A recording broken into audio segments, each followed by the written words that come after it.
ألف لام ميم. تنزيل الكتاب لا ريب فيه من رب العالمين. أم يقولون افتراه بل هو الحق من ربك لتنذر قوما ما أتاهم من نذير من قبلك لعلهم يهتدون.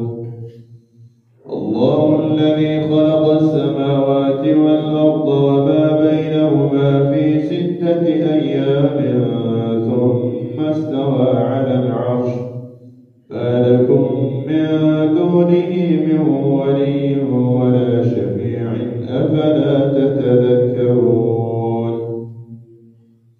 يدبر الأمر من السماء إلى الأرض ثم يعرج إليه في يوم كان مقداره 1000 سنة مما تعدون.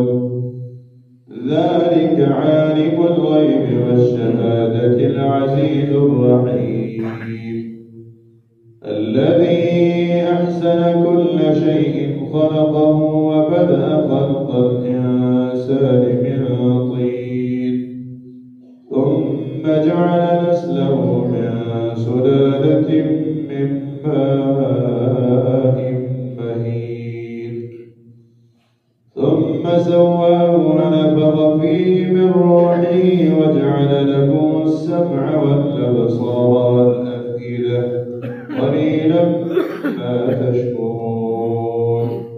وقالوا أئذا ضللنا في الأرض أئنا لفي خلق جديد بل هم بلقاء ربهم كافرون.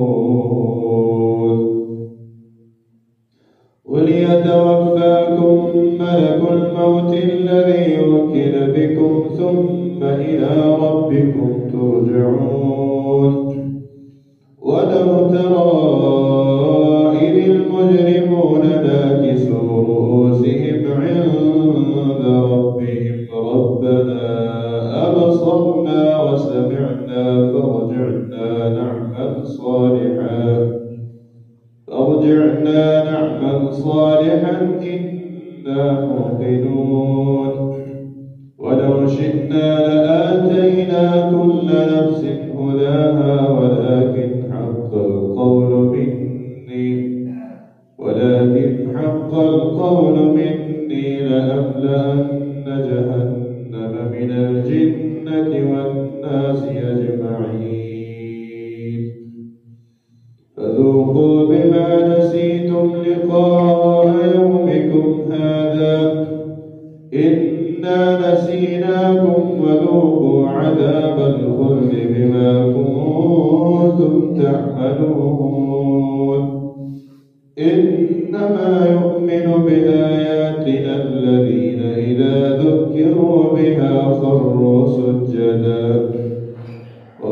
سجدا وسبحوا بحمد ربهم وهم لا يستكبرون.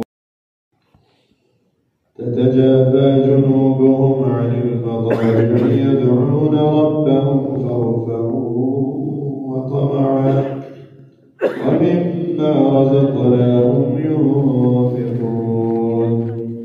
فلا تعلم نفس ما أخفي لهم من قرة أعين جزاء بما كانوا يعملون. أفمن كان مؤمنا كمن كان فاسقا لا يستوون.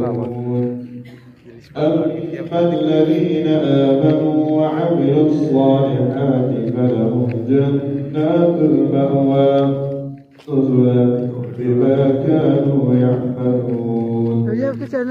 وأما الذين فسقوا فمأواهم النار كلما أرادوا أن يخرجوا منها أعيدوا فيها وقيل لهم ذوقوا عذاب النار الذي كنتم به تكذبون.